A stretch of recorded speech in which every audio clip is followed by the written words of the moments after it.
नमस्कार, जय हिंद, जय Bharat and welcome to deaf talks. This is Aadi Achint. हमारे साथ हैं पथिकृत भाई जो एक बड़े इंटरेस्टिंग से नजरिए पे बात करेंगे बिकॉज हमको पता है पाकिस्तान के साथ तो ऑब्वियसली टेंशन ज्यादा हैं और ये एस्केलेट होने के चांसेस काफी हैं। बट इस तरफ से बांग्लादेश, दूसरी तरफ से बांग्लादेश की तरफ से बहुत कम आवाजें निकल रही थी। As a matter of fact Yunus को रिएक्ट करने में 3 दिन लगे जब उसने कंडेमनेशन और लेटर ऑफ रिग्रेट भेजा। बट इंटरेस्टिंगली बांग्लादेश से कुछ स्टेटमेंट्स आने शुरू हो गए हैं। उनका रिटायर्ड लेफ्टिनेंट जनरल है जिसने बोला कि साहब वहां पर पाकिस्तान की जंग छिड़ने दो, यहाँ पर हम सेवन सिस्टर्स को ले लेंगे। ऑल्दो ये ढाका को कंट्रोल नहीं कर सकते, बट इन एनी केस ऐसा स्टेटमेंट उन्होंने दिया। हमको ये भी पता है कि बांग्लादेश के अंदर इस टाइम पे instability has come to a point कि बांग्लादेश के चीफ ने, आर्मी चीफ ने आके बड़ा क्लियरली इलीगल अरेस्ट को बैन किया है वहां पर, जो मतलब एक वेपन की तरह यूज किया जा रहा था। पावर स्ट्रगल चल रहा है इस टाइम पे। What's gonna happen? क्या बांग्लादेश में ये जितने भी टेररिस्ट एलिमेंट्स हैं ये भारत को तंग करने की कैपेबिलिटी रखते हैं during a potential conflict with Pakistan? आइए बात करते हैं। नमस्कार भाई, हाँ, क्या कहते नमस्कार, हो? नमस्कार। अच्छा, एक तो पहली चीज़ है कि कुछ लोगों को लगता है कि कुछ नहीं होने वाला है और ये सब जो है तो ठीक है, कुछ दिन 4 दिन की चाँदनी जो होता है ना, उनको सोचने दीजिए और उनको लगता है कि हम लोग वैसे ही वॉर मॉन्गर की तरह बैठे हैं। तो good luck to them but things are different from what it appears. And अगर आप ट्रैजेक्टरी भी कोई देख लें कि कैसे इंडिया ने रिटेलिएट किया पहले भी, तो there has always been a gap around 13 to 15 days. So time will tell. So far as the Bangladesh incident or issue is concerned, देखिए ऑफिशियली बांग्लादेश आर्मी जो है, मुझे नहीं लगता कि वो किसी भी तरह से कोई भी कुछ चीज में इंटरफेयर करने की कोशिश करेगा। एक तो है कि जो अभी खबर में आया था, there are some internal power struggle going on. There was an attempted coup जिसको थ्वार्ट किया गया, जिसपे नाम आता है, एज पर मीडिया रिपोर्ट्स, नाम आता है लेफ्टिनेंट जनरल फैजुर रहमान की, और जो वकरुज्जमान जनरल है, तो वो अभी भी है वहां पे।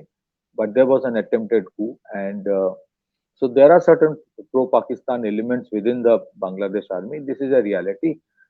But I think even officially, openly, they will not open a front. ये अगर कुछ लोग सोचे, they know their limitations. They cannot do that. और उनको अभी भी there are a lot of internal challenges going on within Bangladesh. जो गवर्नमेंट है बांग्लादेश की, that is not an elected government, तो उनकी वो लेगेसी कमिटमेंट नहीं है।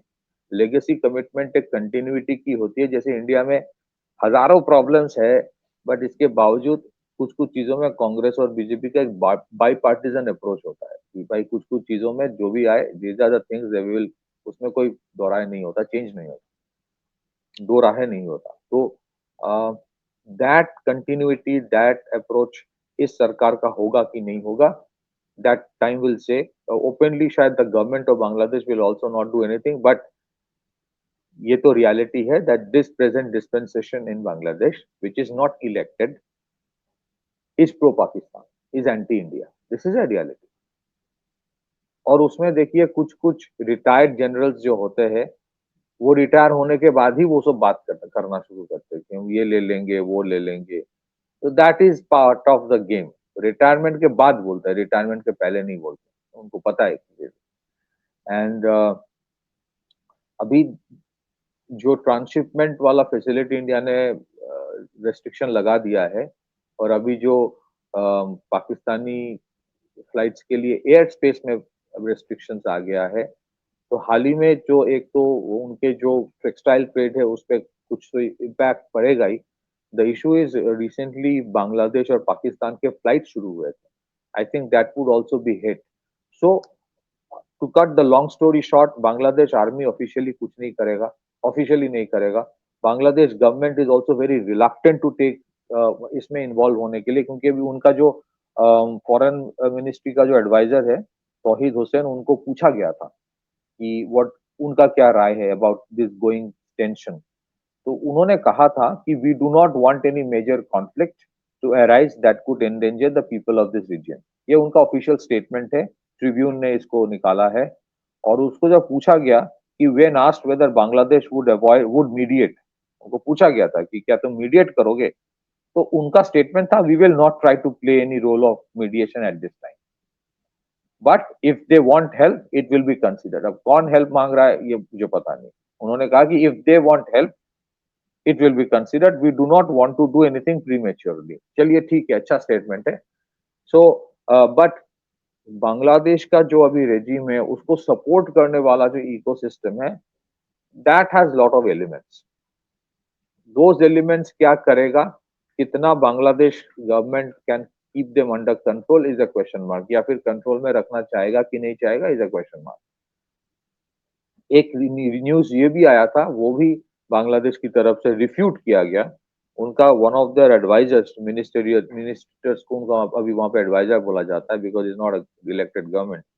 उनका जो लीगल एडवाइजर है Asif Nazrul, he recently met certain leaders of an organization जिसको कहा जाता है दैट इज बांग्लादेश का एलईटी, मतलब एलईटी का वहां का जो ब्रांच है, वो उसको रिफ्यूट किया गया। बोला गया कि no, these are members of Hifazat Islam, they are not part of LET, but photo वोटो आ गया था। Now the issue is there are many radical extremist elements जिनको जेल से छोड़ा गया है इन द लास्ट 6-7 मंथ्स, और some of them are extremely dreaded, some of them are, उनका एक इतिहास रह चुका है for plotting terror attacks against India. तो ऐसे लोगों को अगर आप जेल से छोड़ रहे हो तो एक पर्पस के लिए छोड़ रहे हो ना, देयर इज अ पर्पस। अब ये भी सही है कि व्हेन एज अ कंट्री अगर इंडिया जंग के बारे में या रिटेलिएशन रिस्पांस की बात कर रहा है या प्रिपरेशन ले रहा है, तो ऐसा तो नहीं कि सारे फौज चले गए पाकिस्तान बॉर्डर में, ऐसा कुछ नहीं है। So you have already factored in everything else. आपने चाइना बॉर्डर फ्रंट के लिए फैक्टर इन कर लिया, आपने दूसरे फ्रंट के लिए फैक्टर इन कर लिया, and then you have decided. So मुझे नहीं लगता कि कहीं कहीं पे भी कोई थिनिंग आउट हुआ है for any force deployment because of a situation there. तो जो थ्रेट पहले था from the other side, the eastern side, वो अभी भी है, और इसी वजह से deployment is still as it was. At the same time ये जो हैम रेडियो ऑपरेटर्स होता है ना, वो एमेच्योर रेडियो ऑपरेटर्स जिनको कहा जाता है, तो एमेच्योर कुछ रेडियो ऑपरेटर्स जो है उनने कुछ चैटर पिकअप किया था from the borders in the eastern side in the last few months, where they found कि जो डायलेक्ट बोला जा रहा है that is not a typical Bengali dialect. So there were heavy influence and use of Urdu words. ये newspaper में आया था, ठीक है। So now if they are planning something or not, that we can only speculate, but that threat is definitely there. और वैसे भी there are many ऐसे बहुत सारे स्लीपर सेल्स को अरेस्ट तो किया गया है इन द रिसेंट लास्ट 2-3 महीने में, ईस्टर्न साइड में, असम में, बंगाल में, झारखंड में भी एक अरेस्ट हुई, हिजबुत तहरीर का एक फ्रंट, एक ग्रुप को पकड़ा गया है। तो those are I think right now जितने सारे एंटी टेररिस्ट स्क्वाड डिविजन है, वो सारे स्टेट पुलिस का काफी एक्टिव है, उनको पता है there is a threat, what type war like situation है। But there is another issue, आदि, the issue is that when you have a large population of illegals from that country, illegal Bangladeshis, कौन guarantee देगा कि उसमें से कोई sleeper cell नहीं है? कौन गारंटी देगा कि वो लोग यहाँ पे कुछ नहीं करेगा? जरूरी थोड़ी है कि वो कोई टेरर अटैक करेगा। What if there is a replica of what happened in Murshidabad? Murshidabad में जो हुआ उसमें रिपोर्ट जो आ रहा है कि their instigators, handlers came from the other side. तो इस तरह का कोई कोशिश नहीं करेगा, इसका क्या गारंटी है? So that threat is always there. अब उसमें वही चीज आ जाता है प्लॉजिबल डिनाइबिलिटी का, तो Bangladesh government can easily say no, it is not our people. So officially government of Bangladesh will stay away. उनको पता है how the situation is and how it can have a negative impact on them. Bangladesh army भी officially stay out करेगा। अगर उनके कुछ generals जो थोड़ा प्रो पाकिस्तान है कुछ अनऑफिशियली कोशिश करे, that can not be ruled out, but कोई, मुझे नहीं लगता कोई फ्रंट खोलने वाला है। But one thing is for sure, they are keeping an eye on what is happening. और उनका which side they tilt is very clear. Which side their tilt is very clear. I think India government के लिए government of India does not have any doubt about that. तो border में activity तो बढ़ गया है, पेट्रोलिंग बढ़ गया है, but the tilt is very clear. So उनको मौका मिलेगा. You never know. कोई ये तो गारंटी से नहीं बोल सकता है कि नहीं कुछ भी नहीं करेंगे उन तरफ से. फ्रंट नहीं खोलना अलग चीज है, but some kind of mischief cannot be ruled out. Let's see what happens.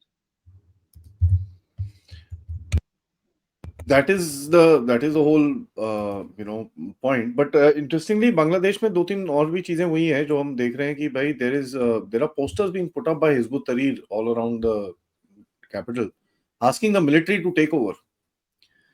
ये बड़ी इंटरेस्टिंग सी चीज है कि हिजब ut-Tahrir जो एक टाइम पे यूनुस को सपोर्ट करता था, और उसका जो मोहम्मद आलम वो क्या है, उसका जो एडवाइजर है, that guy is part of the hijab ut-Tahrir. अब वहां से ये आवाजें उठ रही हैं कि भाई military should take over. Now the question becomes which military should take over, क्योंकि वहां पे भी 2 मिलिट्रीज हैं. So there is some weird kind of activities taking place, and वहां पर कुछ दिख रहा है. देखिए वहां से बहुत तरीके का न्यूज आता है. It's very difficult to confirm कि एक्चुअली क्या हो रहा है. That's the problem. सेकेंडली क्या हो रहा है कि बांग्लादेश में आज there is no functional police force in place. मतलब आपको पुलिस के बंदे दिखेंगे, बट उनके पास में उनके साथ जो हुआ है पिछले 6-7 महीने में, the kind of cases that have been put against them, they are totally powerless. They don't want to anything. They are literally scared to actually take any action against anybody. तो जब डिसफंक्शनल एक policing force हो जाता है, obviously आपके law and order issues बढ़ गया है, क्राइम रेट बढ़ गया है. और आर्मी वहां पे जो है, एक तो आर्मी का वहां पे एक तो 1.6 लाख का आर्मी है. उसका भी शायद 20-30 या 40 हजार होगा, which is always deployed in for UN के peacekeeping operations, क्योंकि वो मनी स्पिनर है, तो पैसा आता है.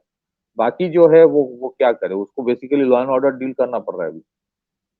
सो I don't know what Hizb ut-Tahrir's actual intention is, but वहां पे लिटरली आर्मी को लॉ एंड ऑर्डर ड्यूटी ही करना पड़ रहा है.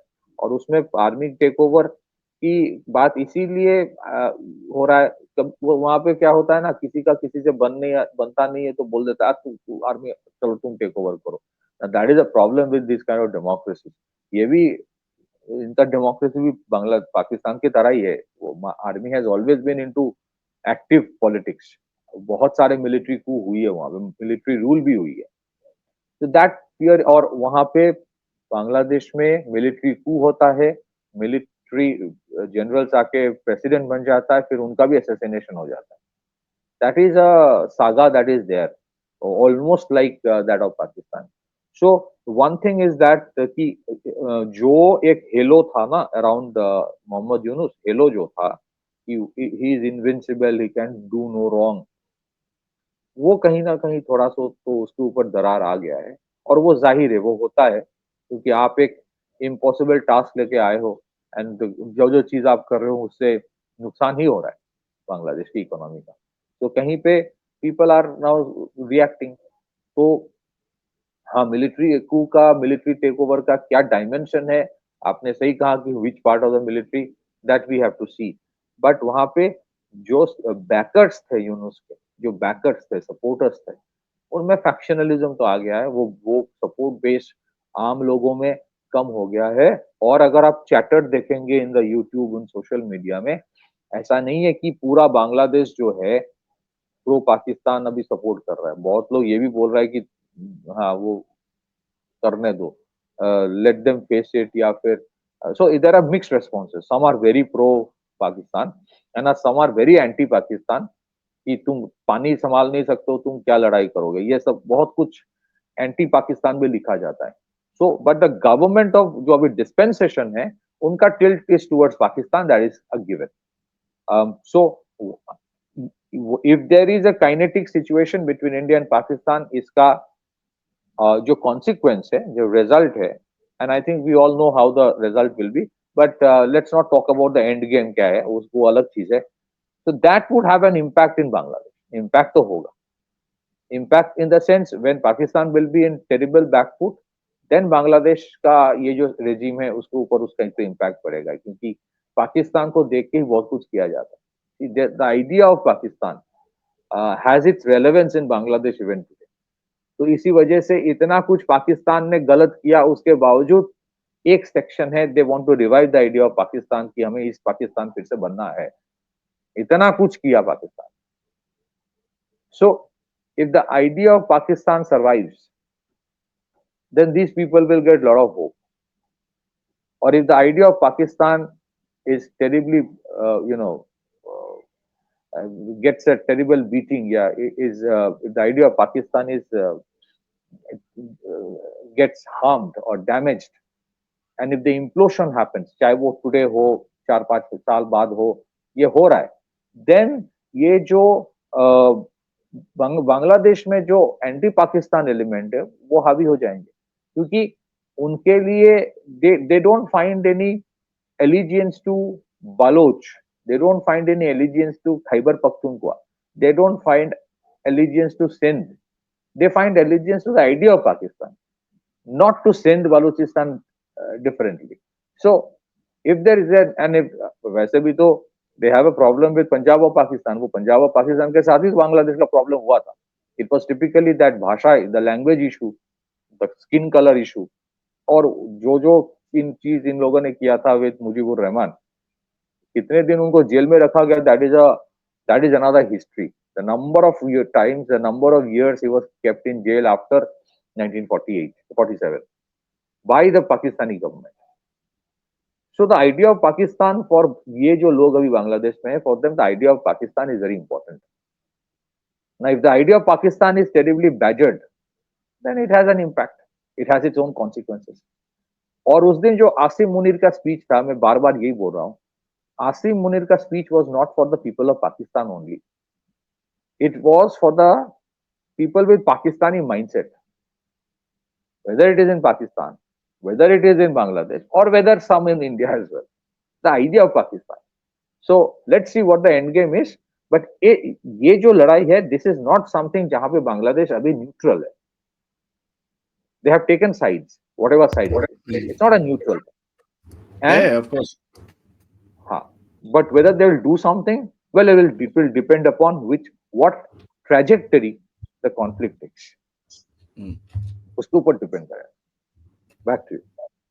Thank you so much, bhai, for that update. And guys, my request to everybody, video को like करिए, subscribe करिए. We'll keep an eye on Bangladesh. There's also something happening Bangladesh and Myanmar, जिसके ऊपर हम track करके आपको थोड़ी दिन में I will do an update with you. Still studying that entire thing. काफी developments है वहाँ पर. हाँ जी. हाँ. Let's not forget one thing in the last 6-7 months. Pakistan के बहुत ISI या दूसरे organizations के लोग बांग्लादेश में बार बार गए हैं. So if they have already planted their asset there, that cannot be surprising. So वो factor of Pakistanis being in Bangladesh trying to do something on India from eastern side, that possibility cannot be ruled out. That is a very big issue that we cannot ignore. Let's see how it goes forward. Thank you so much for watching, guys. Video ko like kariye, and of course do support the channel. Thank you so much. Lovely. See you in a little bit at 12:45 for another update. Jai Hind, Jai Bharat.